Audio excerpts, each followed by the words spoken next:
नमस्ते दोस्तों, आप सभी को इस YouTube चैनल पर स्वागत है। मेरा नाम रचित कुमार गुप्ता है। आज हम क्लास 10 के साइंस के इम्पोर्टेंट 5 मार्क्स वाला सब्जेक्टिव क्वेश्चन बताएंगे, जो कि एग्जाम के 90% क्वेश्चन यही से रहेगा। तो प्लीज आप इस वीडियो को पूरा देखें। तो चलिए शुरू करते हैं। बनाने में तांबे का उपयोग होता है, परंतु इस्पात का नहीं। क्यों?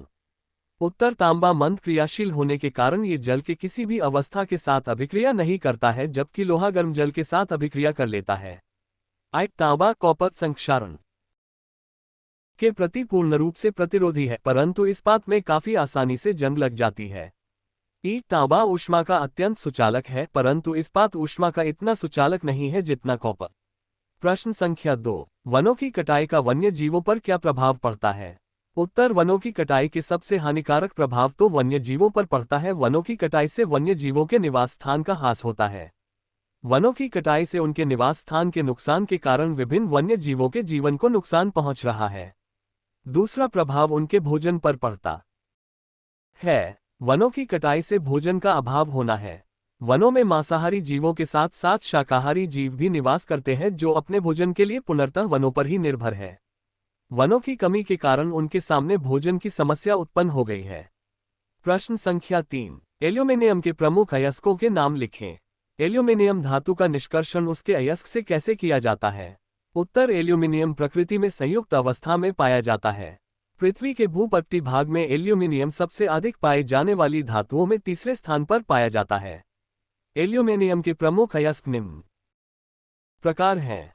Bauxite Al2O32H20, corundum Al2O3, diaspore Al2O3H20, cryolite Na3AIF। Aluminium का निष्कर्षण Al का शोधन बॉक्साइट अयस्क से किया जाता है। बॉक्साइट अयस्क में अशुद्धि के रूप में Fa2O3 तथा SiO2 उपस्थित होते हैं। बॉक्साइट के शोधन में ये दूर हो जाती हैं। एल्यूमीनियम ऑक्साइड के विद्युत अपघटन से एल्यूमिना की प्राप्ति करते हैं, जो कि विद्युत का अच्छा चालक नहीं होता है। इसका द्रव्यनांक भी काफी उच्च होता है। इसे अच्छा सुचालक बनाने के लिए तथा इसके गलनांक को कम करने के लिए बाहर से क्रायोलाइट Na3AlF6 एवं फ्लोस्पार CaFO मिला देते हैं। ऐसा करके तब इसका विद्युत अपघटन करते हैं तो एल्यूमीनियम धातु की प्राप्ति कैथोड पर हो जाती है और एनोड पर O2 गैस की प्राप्ति हो जाती है। 4, प्रयोगशाला में मीथेन गैस बनाने की विधि एवं क्लोरीन के साथ इसकी अभिक्रिया लिखें। उत्तर, प्रयोगशाला में मीथेन गैस सोडियम एसीटेट को सोडा लाइम के साथ गर्म कर बनाई जाती है।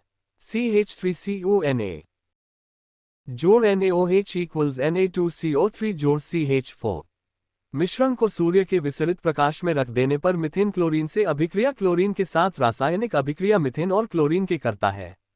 इसमें मीथेन के चारों हाइड्रोजन परमाणु बारी बारी से क्लोरीन परमाणु द्वारा विस्थापित हो जाता है। CH4 जोड़ Cl2 सूर्य का प्रकाश इक्वल CH3Cl जोड़ HCl क्लोरोमेथिन। CH3 जोड़ Cl2 इक्वल CH2Cl2 जोड़ HCl मिथिलीन डाइक्लोराइड। CH2Cl 2 जोड़ Cl2 इक्वल CHCl3 जोड़ HCl क्लोरोफॉर्म। CHCl3 जोड़ Cl2 इक्वल CCl4 जोड़ HCl कार्बन टेट्राक्लोराइड। प्रश्न संख्या 5, बेकिंग सोडा का रासायनिक नाम क्या है? इसको बनाने की विधि, गुण एवं उपयोग को लिखें। उत्तर, इसका रासायनिक नाम सोडियम बाइकार्बोनेट या सोडियम हाइड्रोजन कार्बोनेट है। इसका रासायनिक सूत्र NaHCO3 होता है। इसे मीठा सोडा या खाने वाला सोडा या पाक सोडा भी कहते हैं। इसे सोडा विधि या साल्वे प्रक्रम द्वारा बनाया जाता है। बनाने की विधि, अमोनिया गैस से संतृप्त सोडियम क्लोराइड के विलयन पर CO2 प्रवाहित करते हैं तो खाने वाला सोडा बनता है। NaCl जोड़ NH3 जोड़ H2O जोड़ CO2 इक्वल्स NH4Cl जोड़ NaHCO3। NH4Ci ammonium chloride. गुण, 1, ये जल में कम घुलनशील होता है। 2, ये क्षारीय होता है। 3, ये भोजन को शीघ्र पकाने के लिए उपयोग में लाया जाता है। उपयोग, 1, इसका उपयोग केक, डबल रोटी, पुआ पकवान बनाने में। 2, सोडियम बाइकार्बोनेट का उपयोग शरीर की अम्लता को दूर करने में किया जाता है। 3, सोडियम बाइकार्बोनेट का उपयोग अग्निशामक यंत्र में होता है। प्रश्न संख्या 6, मिश्र धातु किसे कहते हैं? इसके 2 उदाहरण दें। मिश्र धातु के 3 उपयोगों का वर्णन करें। उत्तर, जब 2 या 2 से अधिक धातुएं आपस में मिलकर एक नई वस्तु का निर्माण करते हैं, जिसका गुणधर्म उनके अवयवों से अलग होते हैं, उस धातु को मिश्र धातु कहते हैं। साधारण शब्दों में कहा जा सकता है, कांसा, ब्रॉन्ज, कांसा, कॉपर और टिन की मिश्र धातु है जिनमें कॉपर और टिन का संगठन क्रमशः 88% और 12% होता है। कांसे का उपयोग तार बनाने में, मशीनों के पुर्जे निर्माण करने में, मूर्तियां बनाने में तथा बर्तन बनाने के लिए किया जाता है। इसके दो उदाहरण निम्नलिखित है। पीतल, पीतल कॉपर और जिंक की मिश्र धातु है। कृत्रिम सोना, कृत्रिम सोना जिसे रोल्ड गोल्ड के नाम से जाना जाता है, एक मिश्र धातु है जिसमें कॉपर 90% तथा एल्यूमिनियम 10% होता है। इसका उपयोग आभूषण तथा मूर्तियों के निर्माण में होता है। गनमेटल, गनमेटल भी एक मिश्र धातु है जो कॉपर, टिन और जिंक के मिश्रण से बनती है, जिसमें कॉपर 88%, टिन 10% और जिंक 2% होता है। गन मेटल का उपयोग बंदूक और मशीनों के पुर्जे निर्माण करने में किया जाता है। सैपोनिफिकेशन कहते हैं। 7. साबुनीकरण क्या है? यह एस्टरीकरण से किस प्रकार भिन्न है? उत्तर, वनस्पति तेल एवं वसा का क्षार द्वारा जल अपघटन की क्रिया के फलस्वरूप साबुन तथा ग्लिसरॉल का बनना ही साबुनीकरण कहलाता है, या जिस प्रक्रिया द्वारा साबुन का निर्माण किया जाता है उसे साबुनीकरण, सैपोनिफिकेशन कहते हैं। साबुनीकरण की क्रिया में वनस्पति तेल या वसा एवं कॉस्टिक सोडा या कॉस्टिक पोटाश के जलीय घोल को गर्म करके रासायनिक प्रतिक्रिया द्वारा साबुने का निर्माण होता है। सांद्र HSO की उपस्थिति में एसीटिक अम्ल को एथिल अल्कोहल के साथ गर्म करने पर एथिल एसीटेट बनता है जो एक एस्टर श्रेणी का यौगिक है। एस्टर बनने की इस क्रिया को एस्टरीकरण कहते हैं। 9. निम्नलिखित की परिभाषा दें। खनिज, खनिज ऐसे भौतिक पदार्थ हैं जो खान से खोदकर निकाले जाते हैं या पृथ्वी की सतह में विद्यमान हर धातु युक्त ठोस को खनिज कहते हैं। कुछ उपयोगी खनिज पदार्थों के नाम हैं लोहा, अभ्रक, कोयला, बॉक्साइट, नमक, जस्ता, चूना पत्थर इत्यादि। अयस्क, वे खनिज जिनसे धातुएं आसानी से तथा कम खर्च में प्राप्त की जा सकती है, वह अयस्क कहलाते हैं। सभी अयस्क खनिज है लेकिन सभी खनिज अयस्क नहीं है। गैंग, अयस्कों में जो छोटी छोटी अशुद्धियां मिली होती है उसे गैंग कहते हैं। निस्तापन, कार्बोनेट अयस्क को सीमित वायु की उपस्थिति में अधिक ताप पर गर्म करने से ऑक्साइड अयस्क की प्राप्ति होती है और इसमें वाष्पशील अशुद्धियां बाहर हो जाती है। जिंक सल्फाइड, ZnCO3 ZnO जोड़ CO2। Calcium carbonate, CO3 CaO जोड़ CO2। भर्जन, सल्फाइड अयस्क को वायु की उपस्थिति में अधिक ताप पर गर्म करने से यह ऑक्साइड अयस्क में बदल जाता है और वाष्पशील अशुद्धियां बाहर हो जाती है। इस क्रिया को ही भर्जन या जारण कहा जाता है। जैसे जिंक ब्लेड, ZnS जोड़ O2 ZnO जोड़ SO2। गैलेना, PbS जोड़ O2 PbO जोड़ SO2।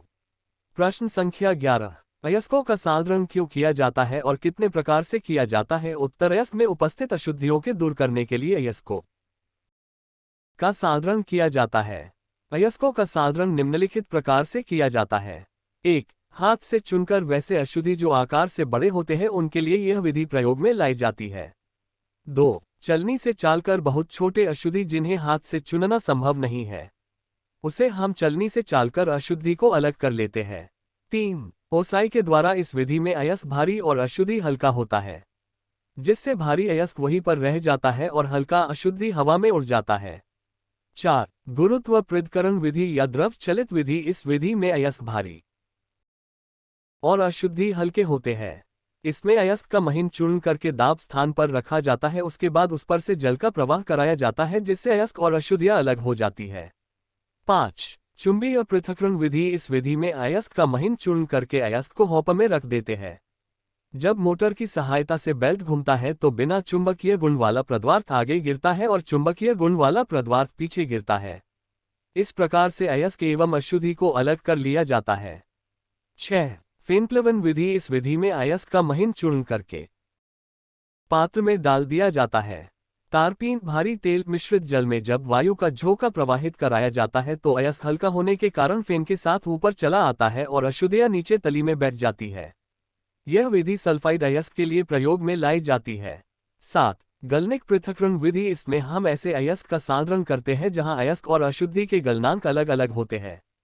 इस विधि में हम अयस्क के कण को पीसकर उसे गर्म करते हैं। गर्म करने से अयस्क का कण द्रवित अवस्था में चला जाता है जबकि अशुद्धि ठोस अवस्था में ही रह जाती है। उसके बाद हम इसे एक ढालुनुमा तल के सहारे अयस्क के द्रवित कण अशुद्धि से अलग कर लिए जाते हैं। 8. निक्षालन विधि, यह विधि वैसे अयस्क के लिए अपनाया जाता है जिसमें अयस्क और अशुद्धि के गुण अलग अलग हो, अर्थात एक जल में विलय हो और दूसरा अविलय, जिससे जल में विलय धातु के कण जल में घुल जाते हैं और अशुद्धि जल में नहीं घुलते हैं। फिर बाद में उस जल को छानकर गर्म करने से अयस्क प्राप्त हो जाते हैं। पूरा वीडियो देखने के लिए धन्यवाद। अगर आपको ये वीडियो अच्छा लगा हो तो हमारे YouTube चैनल को सब्सक्राइब करें और अपने दोस्तों को भी शेयर करें। धन्यवाद।